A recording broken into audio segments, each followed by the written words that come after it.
Why did Grant transition to siege warfare after the Overland campaign?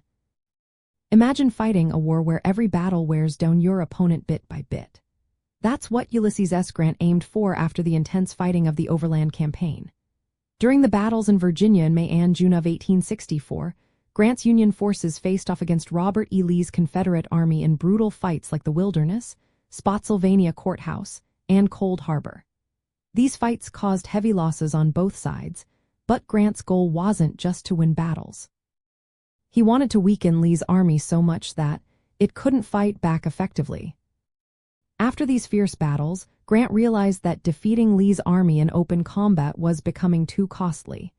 The Confederates had strong defensive positions, and attacking them directly meant huge casualties. Grant understood that armies could survive many battles, but they couldn't keep fighting if they lost too many soldiers.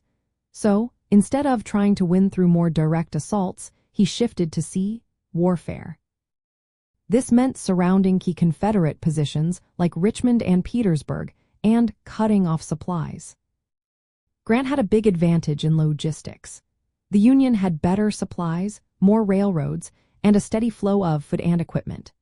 This allowed him to sustain a long siege without running out of resources. The Confederates, on the other hand, had fewer supplies and fewer ways to resupply their armies. By moving into siege mode, Grant could hold his forces in place and slowly wear down Lee's army over time. Another reason was strategic. Grant's main goal was to defeat Lee's army, not just capture cities.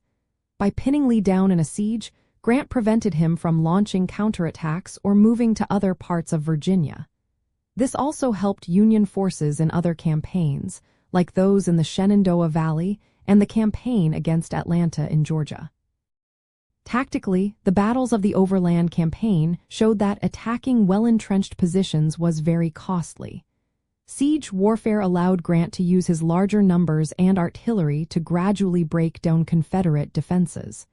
It was a slow process, but it was effective. In the end, Grant's move to siege warfare was a smart choice.